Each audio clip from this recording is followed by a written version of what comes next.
challenge, not only to every single person on the face of this planet Earth, but also if there's any civilization on any other planet, it's my challenge to them as well, that Islam is the best savior and protector for women.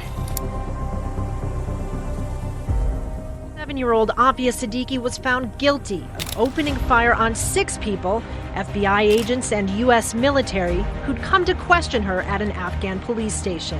Afia Siddiqui. Afia Siddiqui. Afia Siddiqui. Afia Siddiqui. Afia Siddiqui. Afia Siddiqui. Aafia Siddiqui Aafia Siddiqui की जो tragedy है, ऐसा कोई भयानक case आप सुनते ही नहीं है।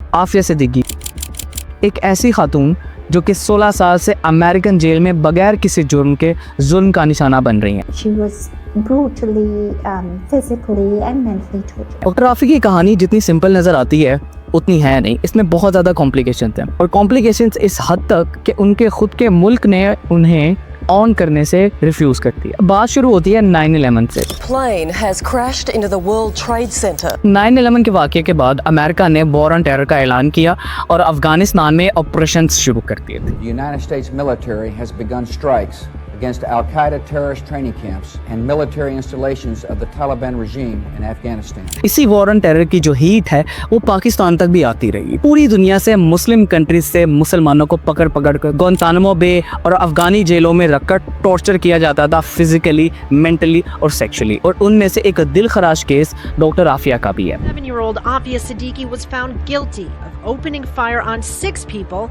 FBI agents and U.S. military, who'd come to question her at an Afghan police station. Doctor Aafia एक पाकिस्तानी न्यूरो साइंटिस्ट हैं और MIT से तालीम याफ्ता हैं। डॉक्टर आफिया का मजहबी रुझान काफ़ी ज़्यादा था और उसके साथ साथ डॉक्टर आफिया पाकिस्तान में एक ऐसा एजुकेशन सिस्टम बिल्ड करना चाहती थी जिससे पाकिस्तान की तरक्की हो सके और इस्लाम की भी तरक्की हो सके। Because I believe that Islam was revealed by Allah subhanahu wa ta'ala, the most just and merciful God, the God biased neither in favor of men or women. तो वॉर ऑन टेरर के बाद American और पाकिस्तानियों ने मिलकर उन सब लोगों को टारगेट किया जो मजहबी रुझान के लोग थे या जो स्टेट के लिए आगे जाके प्रॉब्लम बन सकते थे। तो कहानी शुरू होती है 2003 से कि डॉक्टर आफिया अपने 3 बच्चों, जिनमें सुलेमान, मरियम और अहमद, सुलेमान की उम्र 6 माह, मरियम की उम्र 3 साल और अहमद की उम्र 6 साल थी। ये लोग कराची से इस्लामाबाद की तरफ जा रहे थे एयरपोर्ट के लिए और रास्ते में ही इन्हें अगवा कर लिया जाता है। और अगवा भी किनके जरिए किया जाता है? CIA और पाकिस्तान इंटेलिजेंस सर्विसेज की तरफ से। पाकिस्तान इंटेलिजेंस सर्विसेज और CIA के अफसरान आफिया को गाड़ी से बाहर निकालते हैं और उनके बच्चों को भी, और उनके बच्चों को उनसे जुदा करके एक दूसरी गाड़ी में धकेल कर फेंक दिया जाता है। और सुलेमान मुबैना तौर पर वहीं पर गिर जाता है। सुलेमान के बारे में कोई ख़ास इन्फॉर्मेशन इंटरनेट पर मौजूद नहीं है और ना ही इसका कोई क्लेम मौजूद है कि सुलेमान जो कि 6 माह का था वो वहीं पर कत्ल हो गया था या अभी तक जिंदा है। This was the baby, 6 months old. And apparently killed him, although no one's ever admitted that.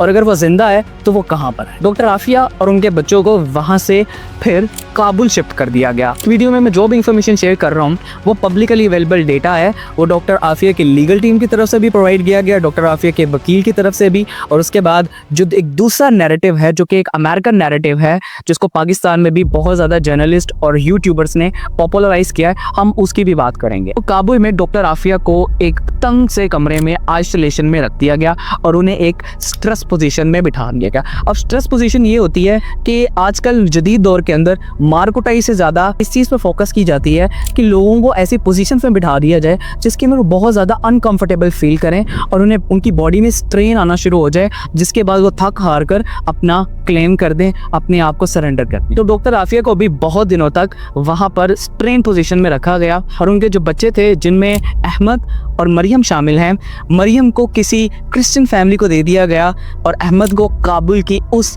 जिंदान के अंदर, काबुल की उस खतरनाक जेल के अंदर जहाँ पर बहुत ज़्यादा कातिल और टेररिस्ट लोग रखे जाते थे, उस 6 साल के बच्चे को उनके दरमियान रख दिया गया। अब डॉक्टर आफिया और उनके बच्चे बिल्कुल अलग अलग हैं। अहमद जो डॉक्टर आफिया का बेटा है, अहमद को ब्रेन वॉश करना शुरू कर दिया गया, अहमद को साइकोलॉजिकल टॉर्चर करना शुरू कर दिया गया और उसको उसका नाम भुलाकर एहसन अली का नाम दे दिया गया और उसको साइकोलॉजिकली इतना प्रेशराइज किया गया कि आफिया तुम्हारी माँ नहीं है और तुम्हारा नाम जो है वो एहसन अली है, और अगर तुम इस चीज़ को करने से इनकार करोगे तो हम तुम्हें कत्ल कर दे। अब जो इस सारे का सारा वाकया हो रहा था, डॉक्टर आफिया के घर वालों को भी नहीं पता था कि डॉक्टर आफिया कहाँ पर हैं, डॉक्टर आफिया किस हाल में हैं और वो रास्ते में से कहाँ गायब हो गई हैं। इसी सूरत हाल में 2006 में एक एनिमी कॉम्बैटेंट नाम की किताब आती है जो कि मौजम बेग ब्रिटिश पाकिस्तानी और एक्स गुंटानामो बे के कैदी थे जो कि एक किताब लिखते हैं जिनके साथ भी सेम सिचुएशन हुई थी डॉक्टर आफिया वाली। उन्हें एक क्लेम के ऊपर, एक इंटेलिजेंस के ऊपर उठाया गया था, उसके बाद टॉर्चर किया गया सालों तक और उसके बाद रिलीज कर दिया। The former Guantanamo prisoner Mozam Beg has been arrested on suspicion of attending a terrorist training camp and facilitating terrorism overseas.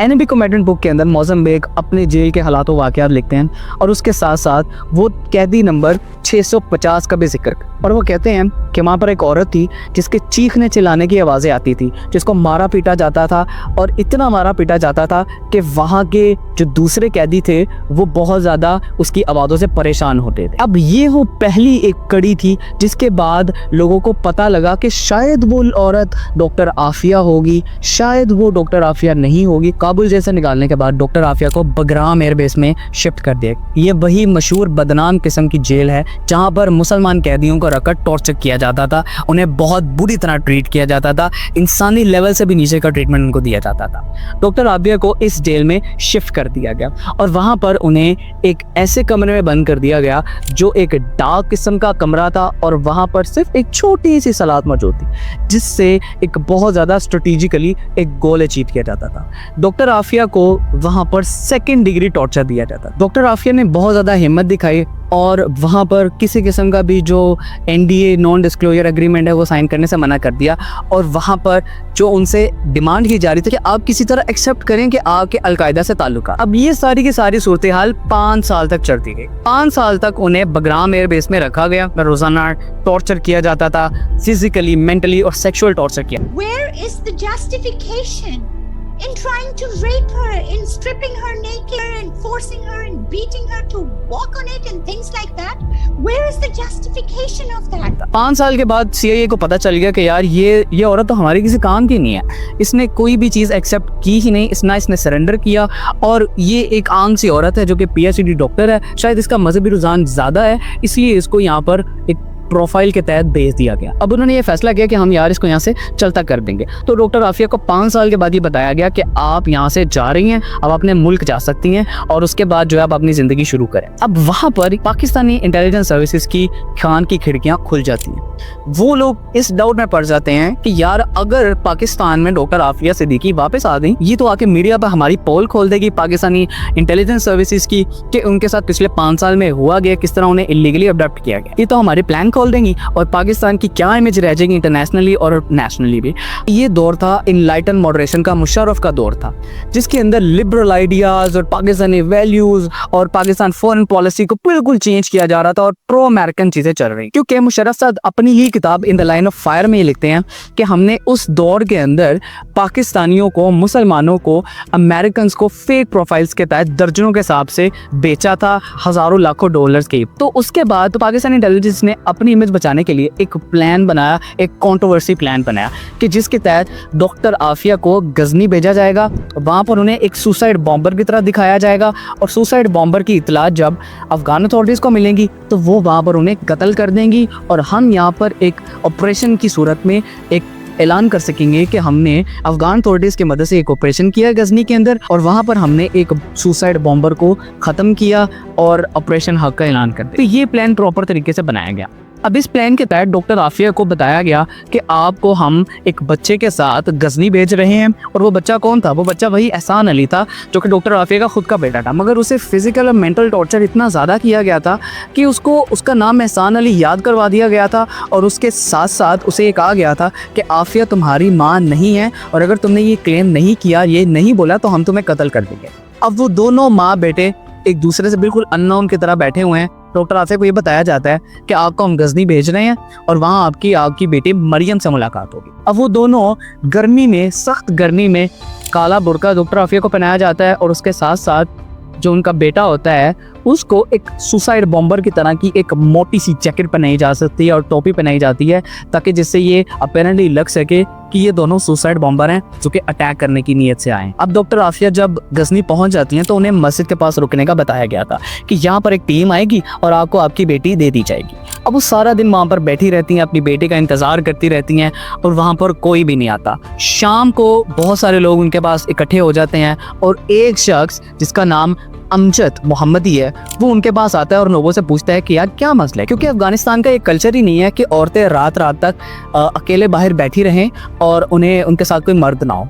तो उस शख्स ने जाकर पहले फारसी में बात की डॉक्टर आफिया से, तो कोई बात ना बन सकी क्योंकि डॉक्टर आफिया को फारसी बिल्कुल नहीं आती। उसके बाद उसने टूटी फूटी उर्दू बोलने की कोशिश की, जिसके नतीजे में डॉक्टर आफिया ने रिस्पॉन्ड किया और बताया कि मैं यहाँ पर अपनी बेटी से मिलने आई हूँ और मैं मासूम हूँ और मैं कोई सुसाइड बॉम्बर नहीं हूँ, मैंने कोई कत्ल नहीं किया, मैंने कुछ भी नहीं किया। वहाँ पर यही बातचीत करते हुए अफगान अथॉरिटीज़ वहाँ पर आ जाती हैं और डॉक्टर आफिया को वहाँ पर अरेस्ट कर लेती हैं। डॉक्टर आफिया को जैसे ही अरेस्ट किया जाता है, इसकी खबर पाकिस्तान इंटेलिजेंस सर्विसेज की तरफ से FBI को मिल जाती है। FBI फ़ौरन भागी अफगानिस्तान आती है गजनी में और वहाँ पर अफगानी पुलिस ऑफिसर्स को रिश्वत देती है और रिश्वत देने के बाद डॉक्टर आफिया से मिलने उस कमरे में, उस जेल में पहुँच जाती है। अब आपको इंटरनेट पर जो स्टोरीज मिलती हैं वो गजनी की जेल से शुरू होती है। गजनी की जेल का जो पीछे वाला जो पार्ट है वो मैंने आपको पहले बता दिया। अब गजनी की जेल के अंदर 8 अमेरिकन इंटेलिजेंस सर्विसेज प्लस उसके साथ अमेरिकन मिलिट्री सर्विसेज के जो जवान थे फुली आर्म्ड उस कमरे में दाखिल हुए। अब उस कमरे में एक पर्दा लगा हुआ था जिसके पीछे डॉक्टर आफिया थी। अब जब वो कमरे में 8 जवान दाखिल होते हैं अपनी गन्स के साथ, तो डॉक्टर आफिया पैनिक में आती हैं और पर्दे से देखकर जो है ना घबरा जाती हैं और उसी घबराहट में, उसी पैनिक के अंदर उनमें से एक जवान अपनी राइफल से 2 शॉट्स लगाता है डॉक्टर आफिया की पेट में और वो वहाँ पर बहुत बुरी हालत में जख्मी हो जाती हैं। वहाँ से डॉक्टर आफिया को रेस्क्यू किया जाता है और सीधा न्यूयॉर्क के मेडिकल सेंटर के अंदर वहाँ पर रख दिया जाता है। अब ये टाइम था 2008 का। 2008 से 2010 तक डॉक्टर आफिया का उसके बाद फिर केस चलता रहा। पहले डॉक्टर आफिया सेहतयाब हुई, उसके बाद 2008 से 2010 तक डॉक्टर आफिया को बहुत स्ट्रिक्ट माहौल में रखा जाता था। उन्हें किसी से भी बात करने के लिए कोई इजाज़त नहीं मिलती थी, उन्हें फैमिली से मिलने की कोई इजाज़त नहीं थी, उन्हें पब्लिकली अपनी कोई स्टेटमेंट देने की कोई इजाज़त नहीं थी जिससे वो अपने डिफेंस कर सकें।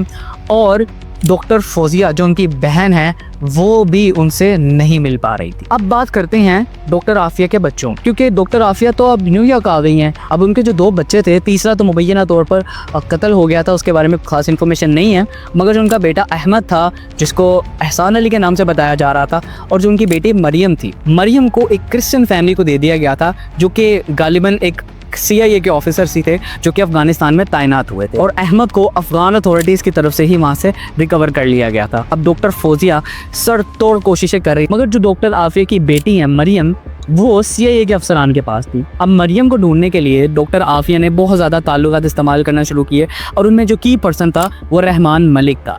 रहमान मलिक ने हामिद करज़ई जो कि प्रेसिडेंट था अफगानिस्तान को उस वक्त का, और आफिया सिद्दीकी की जो बहन डॉक्टर फौजिया थी, उनकी आपस में मुलाकात करवाई। डॉक्टर फौजिया ने हामिद करज़ई से रिक्वेस्ट की कि वो प्लीज़ उनकी भांजी जो है उसको ढूंढें और ढूंढ कर हमारे तक रिकवर कराएं। हामिद करज़ई की रिक्वेस्ट पर उस बच्ची को लोकेट किया गया और डॉक्टर फौजिया तक पहुँचाया गया। अब बात करते हैं डॉक्टर आफिया के ऊपर जो चार्जेस लगाए गए जिसकी वजह से आज तक वो जेल के अंदर है। डॉक्टर आफिया पर 3 चार्जेस लगाए गए। पहला चार्ज डॉक्टर आफिया पर लगाया गया वो अटेम्प्ट टू असॉल्ट का था और ये अमेरिकन नैरेटिव है, यानी एक ऑन ड्यूटी ऑफिसर पर गोली चलाने का एक चार्ज। दूसरा M4 राइफल यूज करने का एक झूठा चार्ज लगाया गया। तीसरा डॉक्टर आफिया के ऊपर अलकायदा के साथ ताल्लुकात का चार्ज लगाया गया। ये तीनों चार्ज लगाने के बाद 2010 के अंदर डॉक्टर आफिया को फरवरी में 86 साल की कैद सुना दी गई और उसके बाद उन्हें टेक्सास कोर्सवेल मेडिकल सेंटर के अंदर शिफ्ट कर दिया गया और तब से अब तक डॉक्टर आफिया उसी मेडिकल सेंटर के अंदर जेल में बंद हैं और उन्हें किसी से भी मिलने की इजाज़त नहीं है। अब यहाँ पर उनके वकील क्लाइव स्मिथ और उसके साथ साथ डॉक्टर फौजिया की अनथक मेहनत और कोशिश की वजह से 2023 में पहली बार डॉक्टर आफिया को उनकी बहन से और उनके वकील से मिलने की इजाज़त मिली और इतने सालों के बाद वो अपनी बहन से पहली बार मिले और वो भी एक बहुत ज़्यादा रिस्ट्रिक्टेड किस्म की मुलाकात थी जिसमें एक थिक ग्लास शील्ड लगाई गई थी और उस ग्लास के दूसरी तरफ से बैठकर डॉक्टर आफिया की उनसे गुफ्तगू। 20 साल बाद फौजी सिद्दीकी ने अपनी हमशीरा डॉक्टर आफिया सिद्दीकी से अमरीकी जेल में मुलाकात की। लेकिन अफसोस ये कि एक बीच में शीशा हायल था और फ़ोन के ज़रिए से मुलाकात हुई। तो ये थी डॉक्टर आफिया की अब तक की सारी स्टोरी। उस पूरे के पूरे केस को 20 साल से ज़्यादा हो चुके हैं और अभी तक डॉक्टर आफिया जो हैं वो उस जेल से बाहर नहीं निकल पा रही। पाकिस्तान में बहुत ज़्यादा हुकूमतें आई और हुकूमतें गईं और हर हुकूमत आने से पहले ये दावा ज़रूर करती है कि हम अपने लोगों को बाहर की जेलों से छुड़ा कर यहाँ पर लाएंगे और उन्हें इंसाफ देंगे, मगर हर बार ये सारे के सारे दावे धरे के धरे रह जाते हैं क्योंकि वेस्ट हमेशा से ही मुस्लिम्स के ख़िलाफ़ बहुत ज़्यादा प्रोपेगेंडा करने में सबसे ज़्यादा आगे होता है। ये एक वाहिद केस नहीं है। इसके अलावा मोहम्मद सलाही जो कि एक मोरिटेनियन नेशनैलिटी का एक आदमी था, उसे भी इसी केस के तहत पकड़ लिया गया था और उसे गुआंतानामो बे में कई सालों तक रखा गया, वहाँ पर टॉर्चर किया गया। उसके बाद मौज़म बेग और डॉक्टर आफिया तो हैं ही, इनके साथ भी सिमिलर सलूक ही किया गया कि इन्हें किसी बगैर ट्रायल के, बगैर लीगल इन्वेस्टिगेशन के पकड़ा गया और उसके बाद वहाँ पर इन्हें इन्वेस्टिगेट किया गया, वहाँ पर इन्हें टॉर्चर किया गया और वहाँ पर इन्हें एक्सप्लॉइट किया गया। मैं आपको कुछ मूवीज़ रिकमेंड करूँगा जिसके अंदर द मोरिटेनियन, उसके अलावा द रिलक्टेंट फंडामेंटलिस्ट और द अमेरिकन स्नाइपर जैसे फिल्म शामिल। आप इन फिल्म्स को देखें और आपका IQ डेवलप होगा, आपका इंटेलेक्ट डेवलप होगा और इन्फॉर्मेशन में मज़ीद इजाफा होगा कि किस तरह ये लोग मुस्लिम्स को बुरा समझते हैं और एक प्रोपेगेंडा करते हैं ताकि मुस्लिम्स को नीचा दिखाया जा सके और इनकी इमेज को मज़ीद बदतर बनाया जा सके और इनके ख़िलाफ़ प्रोपेगेंडा पर प्रोपेगेंडा किया जा सके। अगर आपको ये वीडियो अच्छी लगी हो तो प्लीज़ इसको लाइक करिएगा, सब्सक्राइब कीजिएगा और इसको मज़ीद लोगों के साथ भी शेयर कर दिया गया था। अब हाल ही में इस्लामाबाद हाई कोर्ट ने फेडरल गवर्नमेंट को ये नोटिस दिया है, ये इशू किया है कि आप डॉक्टर आफिया का केस जो है वो टेकअप करें, मगर शहबाज शरीफ साहब की हुकूमत ने इस चीज़ को टेकअप करने से इनकार कर। हुकूमत ने आफिया सिद्दीकी केस में अमरीकी अदालत में मुआवनत करने और फरीक बनने से इनकार कर दिया है।